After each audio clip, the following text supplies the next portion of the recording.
Hi folks, I'm James and welcome to episode 40.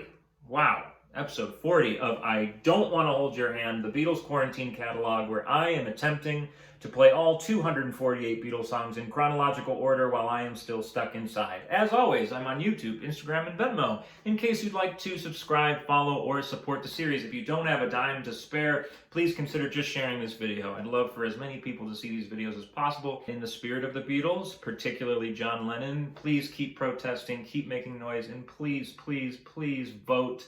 Vote, vote, vote. Vote today. Vote right now. We need to vote. In the meantime, let's talk about the Beatles. It is July of 1963. The Beatles have spent their last two recording sessions recording the first 6 songs of their highly anticipated second album, With the Beatles. And the first 6 songs they recorded were all covers of other people's songs. Why start with covers? Perhaps it was easier to jump into songs that they had played many, many times in their live sets, or perhaps they weren't as confident in their original material as they will soon be. Regardless, the first 6 are covers, but With the Beatles cannot be just covers. They need some original tunes, so the first original song that the Beatles pull out to record will also be the first song on the album, It Won't Be Long. Though credited to Lennon-McCartney like all of their originals were, It Won't Be Long it was mostly born out of the mind of John Lennon, and there is a very easy way to tell. Just look at the wordplay in the opening line of the tune. It won't be long till I belong to you. This is classic Daily Howell writing, Lewis Carroll loving John Lennon. It's very similar to another Lennon contribution, Please Please Me, Oh Yeah, Like I Please You. Speaking of past Beatles tunes, It Won't Be Long also borrows from She Loves You. The iconic Yeah, Yeah, Yeah, which is basically the Beatles' catchphrase at this point, makes many, many appearances in this song. I think there's something like 55 yeahs in this tune.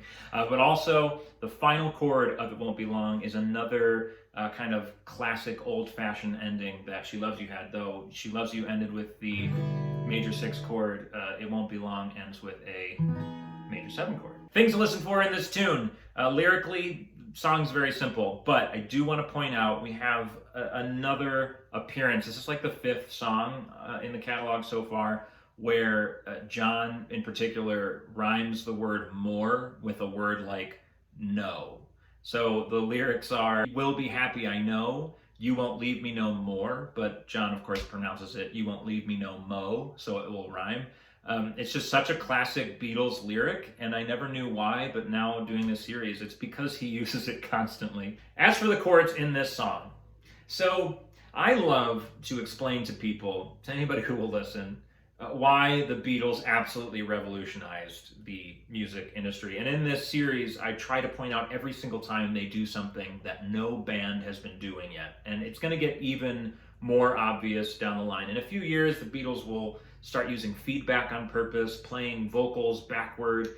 They record the first concept album. They play the sitar on a song, many songs. They do so many things that absolutely revolutionize the music industry. But this is only the Beatles' second album, and they are already doing that, but they're doing it through chord choices. Bob Dylan himself heard songs like It Won't Be Long and described the chords in Beatles songs as outrageous, just outrageous. That's his quote. Let me explain what Bob is talking about. So if you go back to Elvis, Carl Perkins, like the early days of rock and roll, you're pretty much only going to get songs with 3 chords, maybe 4 chords in them.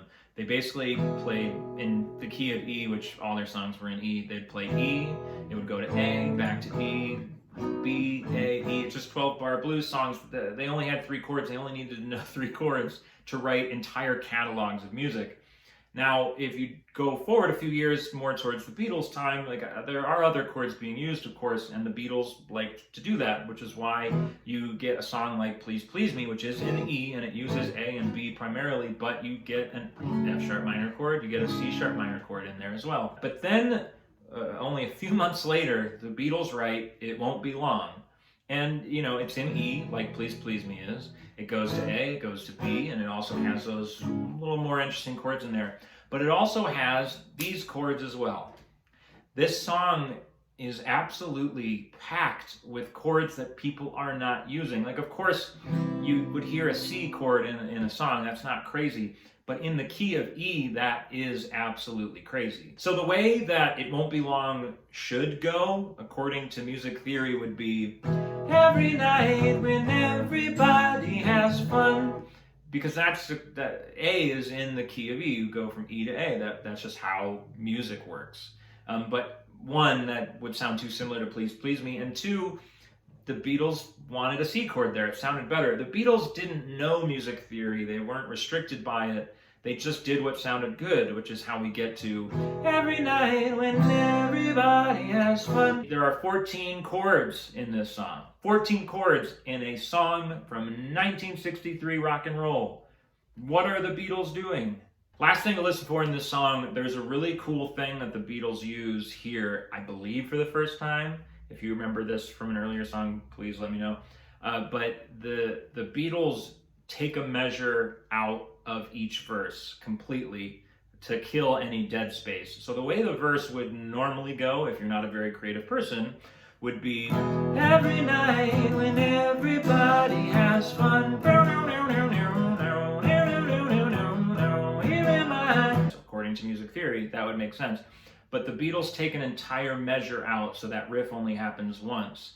When everybody has fun, here am I. So there's a missing measure, and that kills the dead space. It keeps the song moving. It's a really great trick, and I believe this is its first appearance. Last thing I'll say about this tune that I think is really, really interesting, It Won't Be Long is the first song in the official Beatles catalog. Again, not my crazy long list, but the official songs that appeared on albums, appeared as singles. It Won't Be Long is the first one that they never, ever performed truly live. They played along with the recording on a TV show once, but they never played this song in concert. It's mind-blowing that we're on their second album. This is only episode 40. They don't even need it. It's an amazing song, and they don't even need it. It's crazy. So please sit back and enjoy the Beatles changing the music world very subtly, one chord at a time. Please enjoy Beatles song number 40, It Won't Be Long. It won't be long, yeah, yeah, yeah, yeah, yeah, yeah.